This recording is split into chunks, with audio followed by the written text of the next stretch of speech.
Hello and welcome to Basic Linux Commands Part 2. This is the second video on Linux command. We have already covered some 20 basic commands. If you are interested, I'll reference the video here. Go and check it out.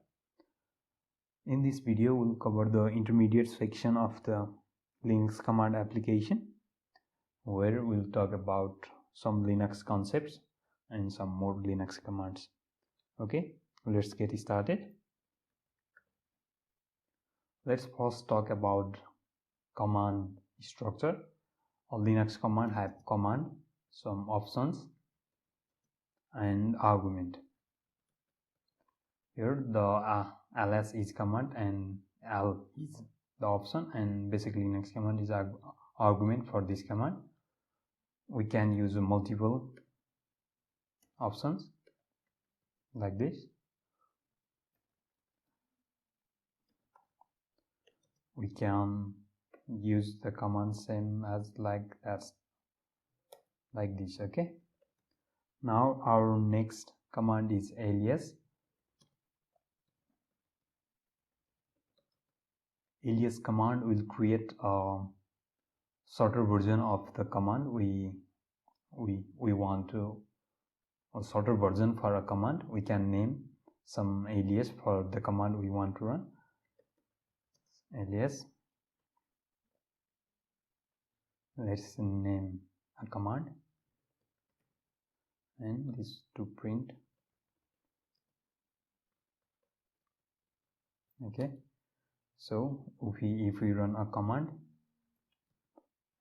this will run the echo paste command. Writing alias command, and this will just work for this session. If we close the terminal and return back, that won't be preserved. So if we want to save the alias, we can save it on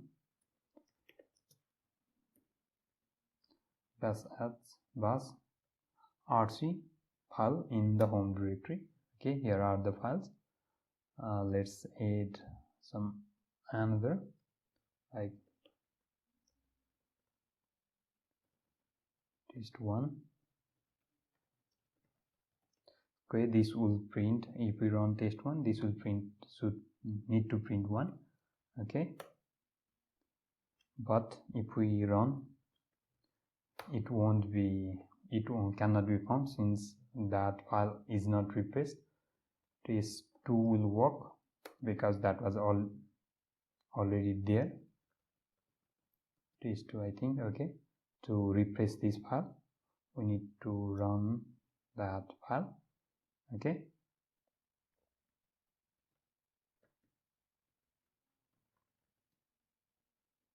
if we run test1,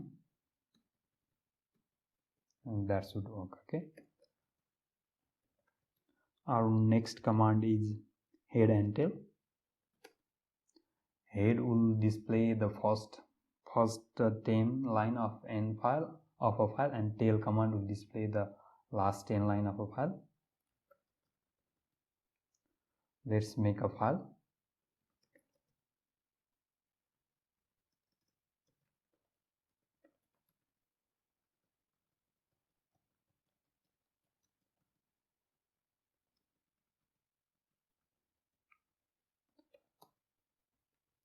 Okay, so cat of file will display everything in the file, but head of file will display the first 10 line, and tail of file will display the last 10 line. We can change the number of line with n options. Dash n 5 of file will display just the first 5 line of the file. Okay, our next concept is pathname. Linux has two path type. One is relative and one is absolute. Absolute path begin from the root directory, so slash, everything that is set with slash is a root directory, and anything that start with the current directory from this directory is a relative path. So if we want to move to the basic folder that's inside basic Linux command, we can move like cd // or step back or step back. So we are in the basic Linux command directory now, and the basic directory. So we are inside the basic directory. Okay, we can move directly from the absolute path like this. Okay, now we can move directly to that intermediate section. Okay, so there are two paths, relative and absolute. Let's talk about another concept in Linux called links. We can create links between files and directory. Let's create, we have a file called a file we have just created. Let's create the a link to the file here. ln intermediate a file is the original file, and the linked b file, let's name it b file. So if we can see, the b file is created. If we cat the b file, we can see the content in the b file. So the link command will create the link between these files. These two files, the file inside the intermediate and the b file in this directory, share the same file and have the same inode number, that is the unique number to identify a resource. Okay, if we change a file, change b file, that will be reflected on the a file as well. Okay,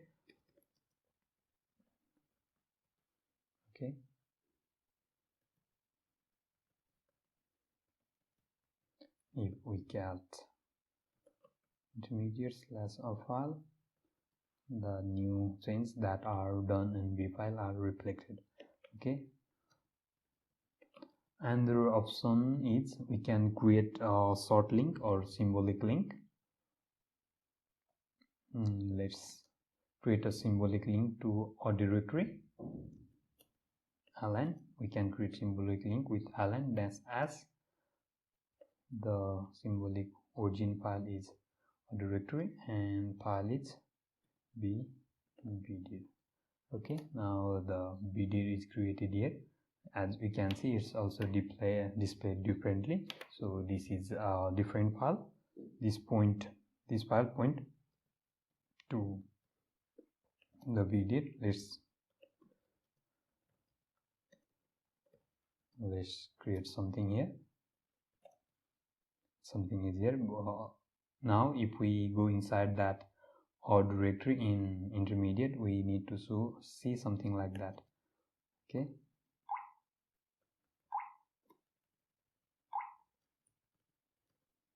cd intermediate, cd order and alias. Now we see the something. Okay, there is the link. So if the original file this dir is deleted, the link will be a dangling link. So that won't work. Dangling link or something like that. Dangling link. Okay, our next command is pushd and popd.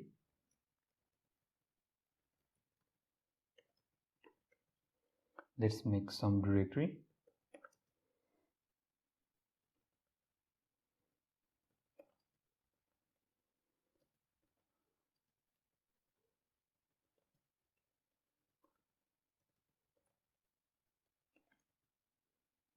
Okay, now we have some directory. So let's go to dir7. We are in the dir7, but if we want to move a back directory, I mean the last directory we are in, we can do so with cd dash. So cd dash will take to the last directory we were. Okay, so now we came back to the intermediate section. We can save more than one directory in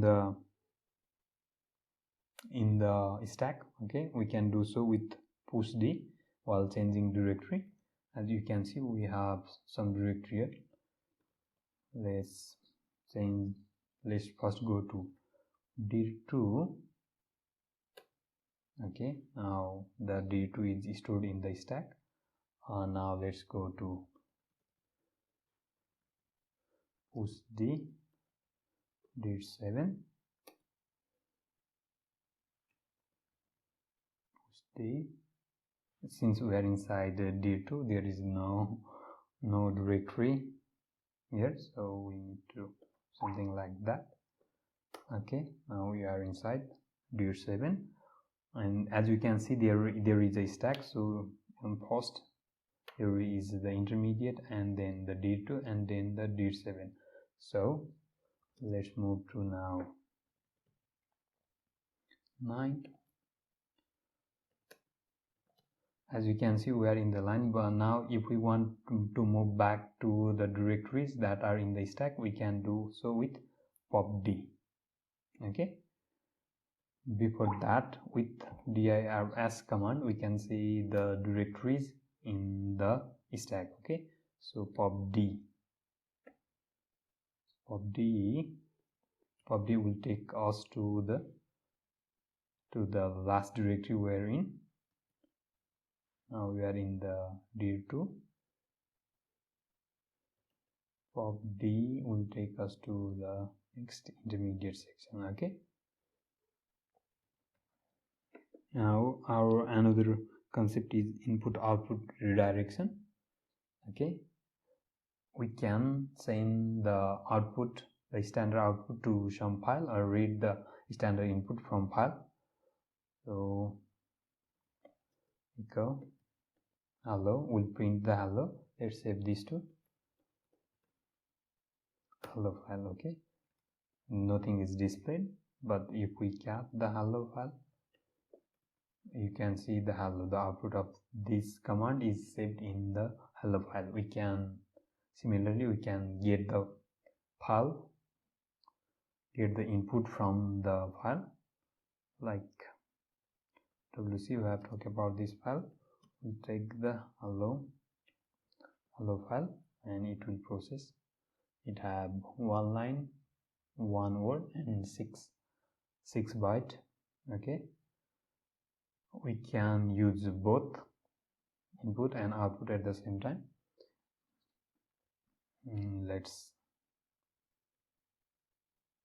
wc hello file and save the output to count. Okay, so now if we see the count file, we can see the output of that wc hello file command is saved in the count.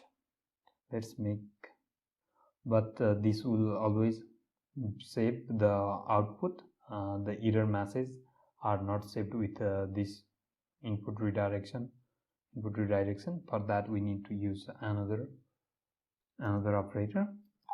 Let's try to remove our directory. There is 9 we have created, and let's save the output to message. Okay, no, this print the message.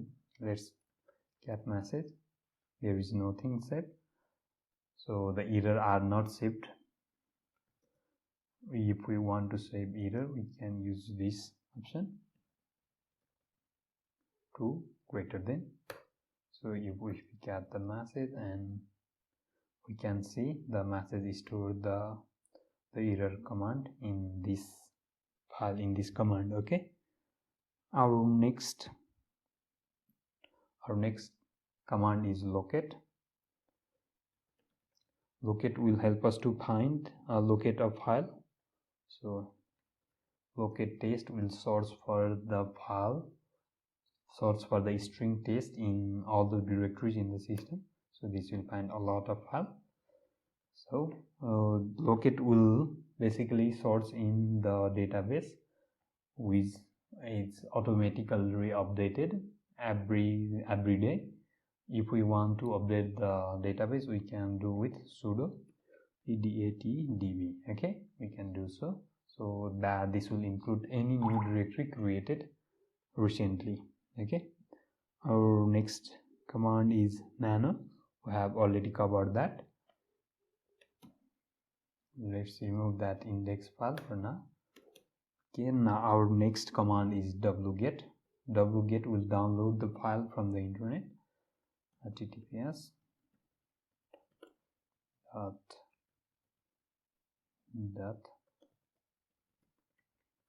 .com. Okay, this will HTML file. This will download the HTML file from this website, this domain. This is about the Linux command, basic Linux command.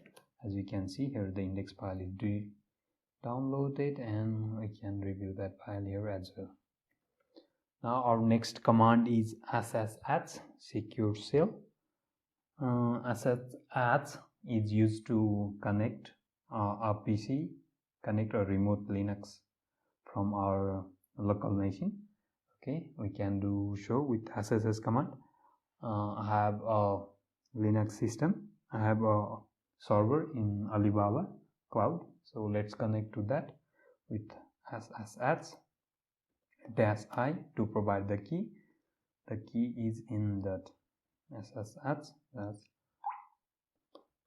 Alibaba cloud.vm, and the server is root the username, and the server 57.254.192.229. okay, now we'll be connected to the cloud. Okay, we are inside our cloud server, remote server. We can run all kind of Linux command here. Okay, now let's run next command. Next command is adduser. Adduser will add a user to the system. Adduser and the username. Adduser name will add a user with a username, a name. Okay, we need to provide a password. Okay, now we need to provide more information, or we can just press enter to let it be default. And why? Now the user name is created. Our next command is addgroup. In Linux system there are user and user group. So user group, as you can see, a new user, a name is created, as well as a group with the same name, a name is created. We can also add some group ourselves, add group. Okay, now the group B name is added. Now let's talk about the change OWN, change owner command. Let's go inside that file. alias-al command will display the alias-al command will display the file detail. So this test file belongs to a user called a new user, and the group is root. Okay, let's create another file, test2. Okay, now the test2 file has the owner root, and the user group is also root. Okay, we can change the user and user group to that file, chown. Let's give the owner to a name, and the file name. Now if we can see that command again, we can see that now the file belongs to a name, and this is still in the root group. This is still in the root group. We can change the group with change chgrp command, or we can change the group with chown command with a name and test2. Okay, now the user owner and the group both belong to our name. Okay, our next command is chmod. This is the interesting command. We need to learn something more. Okay, chmod. Let's first talk about the Linux system. As you can see here, there is rw and dash, and r dash dash and r dash dash. In Linux there are 3 users. One is the owner of this file, and the group has any group, so anybody can join this group, any user can go and join the group, and another is other. Okay, and in the Linux system there are 3 permissions: read permission, write permission, and execute permission. So okay, and this test2 file has read and write permission to the owner, that is a name, and read permission to the group, and read permission to other. Let's make another file, file. Okay, since I am logged in as root user, this will belong to the root user. I can make this file executable by chmod. Let's talk about another file. So the read command is defined as po. If a read command is defined as po, and write command is defined as 2, and execute command is defined as 1. Okay, so if a user have all command read, write, and execute, 4 plus 2, 4, 5, 6, and plus 1 is 7. So chmod change mode 7, as we have already said 7 is for the read, write, and execute, and r, as we had already talked, r is 4, so 4 and 4. So what this command do is it keep read, write, and execute 4 plus 2 plus 1, all permission to the owner, and 4 means read permission to the group, and 4 means the read permission to other. Okay, alias. Now we can see the file is now executable, and it have read, write, and execute command for the owner, only read for the group, and read for the other. So in Linux, the most open command is permission level is 777. It have read, write, and execute for the owner, read, write, and execute, read, write, and execute for the group, and read, write, and execute permission for the other as well. Okay, now you can see this a file have read, write, execute, read, write, execute, read, write, execute, all file permission for all user group. Okay, we can add 4 plus 1 to make a file read and executable. We can do so. So let's give it a try. chmod 4 plus 1 is 5 for the owner.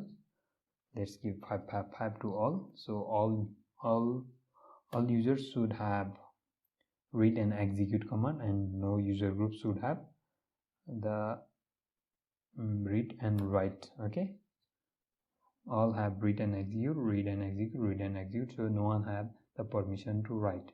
Okay, I think this clears. Okay, we have read, write, and execute command. Read defines 4, write is 2, and execute is 7. So any combination with this combination, we can give different permission to different file. So if a file have permission of 1, that is just executable. If the permission have 2, that's read. If 3, read and okay.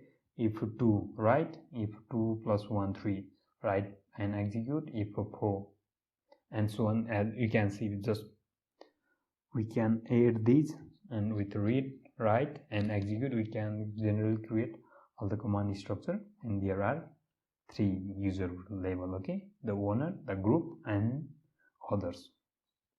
I think it's clear. Have a good day and thank you.